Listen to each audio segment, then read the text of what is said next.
Nah, jenis-jenis karamba itu Pak, misalnya kita rondo kita buka secara ini, ada dari varian keramba. Pertama keramba tradisional atau keramba biasa Pak ya. Nah, hanya ini yang baru-baru ini sekarang itu yaitu keramba jaring. Itu dari yang apa bilang tuh, dari yang pembuatannya, bahan pembuatannya. Nah, untuk yang nomor dua Pak, itu dari substrat peletakan keramba itu Pak ya. Nah, itu ada keramba tancap yang ditancapkan ke tangan, ada yang keramba apung itu dari substrat peletakan. Nah, untuk nomor tiga itu letaknya Pak, ada yang di dasar tinggalan lalu, jalan sebanjar itu tinggalan lalu, ada yang apung, itu jenis-jenis keramba. Nah, untuk keramba biasa Pak, keramba biasa itu ada karakteristiknya Pak, di sekian dari situ udah terlalu materi Pak. Jadi itu biasanya bahan-bahannya itu terbuat dari yang kita mudah ditemukan aja biasanya. Ada yang dari kayu, ada yang dari bambu. Nah, di situ karakteristik ininya pula biasanya letak tutupnya itu Pak. Untuk buka tutupnya itu biasanya berada di tengah atau di samping anunya, tapi bagian atas di sini, bagian atas dari keramba itu, nah dinding keramba itu bagian atasnya itu kirinya yang bisa kita amati bujur-bujur. Next. Nah, untuk keramba jaring Pak, ini yang baru Pak ya. Jadi keramba jaring ini biasanya ada kelebihan, ada kepraktisannya lah daripada keramba yang biasa. Satu, keramba jaring ini Pak, ini bisa dibuat bentuknya macam-macam. Wah, ini ada yang lonjong, ada yang bulat, ada yang segi 4, segi 5, banyak. Nah, untuk letak ininya lagi bisa kita langsung praktis untuk dimana aja letak membukanya tuh Pak. Ada orang membuka di ujung sini, bisa keramba di kotak-kotak, ada yang di ujung sini, ada yang di ujung sini, ada yang di ujung sini, bisa apa peletaan untuk memasukkan ikan segala itu Pak. Beberapa di bulan kalau itu beribu. Nah, itu kelebihannya untuk keramba jaring keramba jaring namanya. Nah, namun yang sekarang yang lebih itu sistemnya itu keramba jaring apung, sudah jaring apung pulang.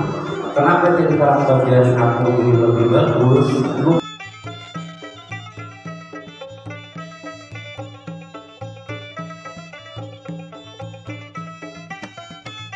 Setiap keramba itu, setiap jenis keramba ada kelebihan dan kekurangan. Amunnya jaring apung ini Pak, kamu yang pakai jaring apung biasanya terlarang itu keramba biasa. Soalnya apa? Medan yang dikarat kita harus memperhatikan medannya. Amunnya membuat keramba jaring apung cuma di kolam biasa tidak masalah. Tapi kalau di sungai itu jaring itu kalau kita sembarang jaring harus yang keras, paling satu berlapis dari yang halus, yang ganal, yang mata jaringnya itu ganal, besar, tebal itu. Jadi lebih yang berwarna yang harus hijau aja kan berapa sekian sudah, yang girang, yang hitam, ada yang hitam atau biasa itu berapa sekolah ya. Belum lagi jaring yang untuk pelapis depannya. Jadi kalau keramba yang biasa itu biasanya murah, itu mencari bambu atau mencari kayu sudah jadi dan bisa yang kita anggap kondisinya lebih ekstrim lah, harus deras, tanah laut, bahasanya bisa. Next sih. Nah, ini persyaratan.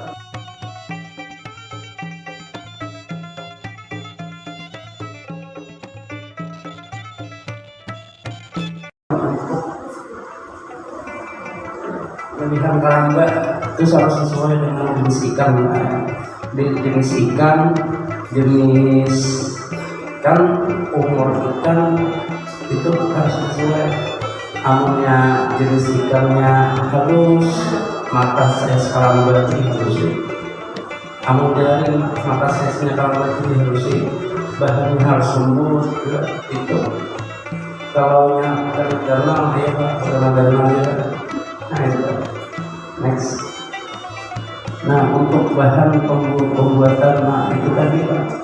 Pembuatan bahannya itu kita berdasarkan dengan kondisi alam, kondisi bumi dan kondisi ikan, ya kan. Amun kalau hendak dari apung, paribasanya di tangan sungai, baik tambah biasa gitu. Ya kalau, nah, kalau ini karambanya sesuai dengan kondisi lingkungan, kondisi itu kan, kondisi ini juga yang jelas. Biasanya berubah menggunakan next. Nah ini desain karamba itu pertama amunnya dipian di sekitar sungai, membuat kondisi sungai sepanjang misalnya. Jangan dia menganggap karamba itu baik, harus berkesulang sekali. Pertama bukan semua andakan itu harus sebagian karena itu kalau dapat air yang bagus.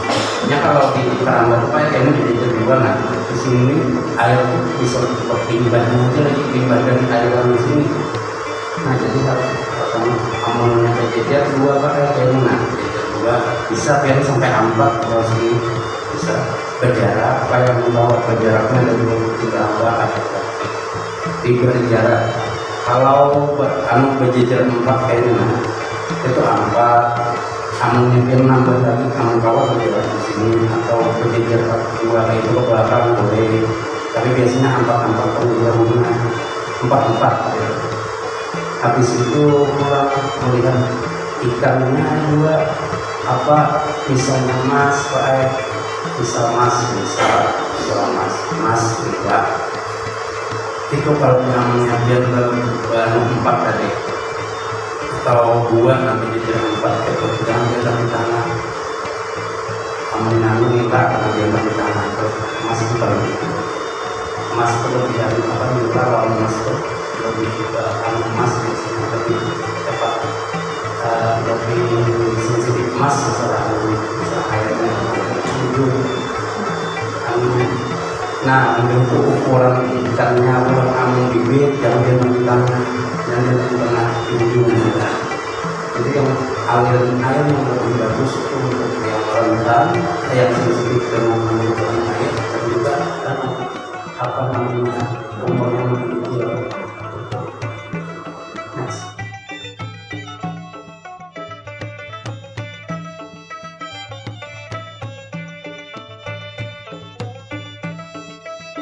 Menggunakan next di sini.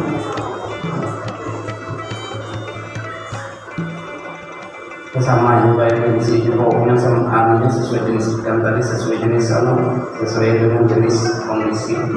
Biasanya itu harus dengan kondisi keadaan lingkungan karena karamba itu suatu wadah sudah berbentuk wadah, ada yang apa dan itu bercampur langsung di lingkungannya terjun langsung karena itu wadah ikan di dalam banyu. Jadi kalau kawan bisa makan lawan kawan wajib kuat. Next.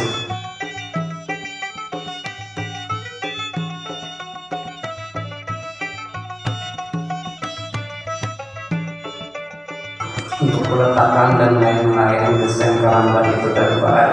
Yang paling penting itu menjaga kelestarian lingkungan.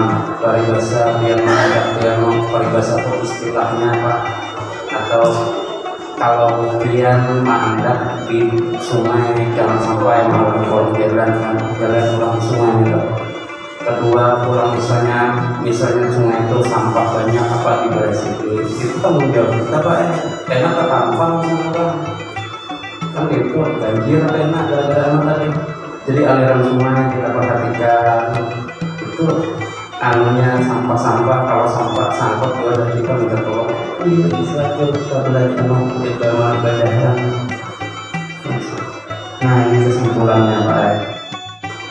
Nah ini Pak contoh-contoh yang dulu tadi karang tadi tujuh santuk orang luar biasa Pak, tapi itu substrat, menurut substratnya itu yang agung dan berada di atas permukaan.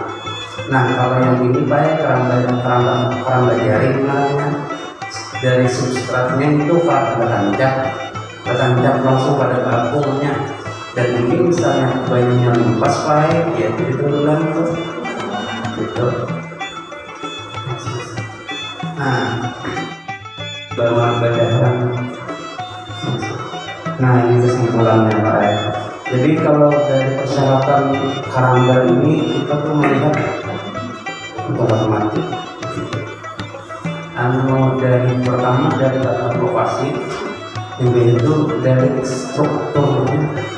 Letak lokasi itu dasar apa? Pertama dasar iloknya. Ikannya tuh misalnya kita pernah nggak melihat ikan itu bagusnya di mana untuk tumbuh kembang hidupnya. Kedua letak lokasi kita lihat untuk ini, untuk apa? Untuk kitanya juga. Amunnya ada karamba di hutan mendatangi malam-malam timbul, timbul apa kata timbul bersimpang kata. Nah itu kepraktisan untuk mendatangi itu kayak kita ditahukan atau ada karamba di tengah laut misalnya kita apa namanya mendatanginya aja lumayan kita. Lebih itu misalnya memanggil ikannya lumayan juga biayanya di situ, lokasi itu di situ. Nah tapi yang terutama kita lihat lokasi si ikan si karamba itu tadi untuk itu tadi untuk si ikan tumbuh kembang itu bagus ya tempatnya.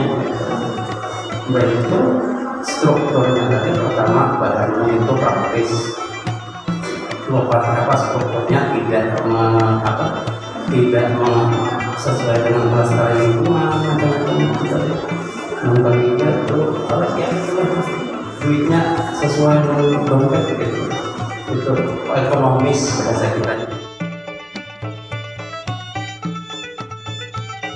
Bahasa kerennya ekonomis. Gitu. Next. Nah, assalamualaikum warahmatullahi. Terima kasih. Mohon maaf kalau ada salah penyampaian.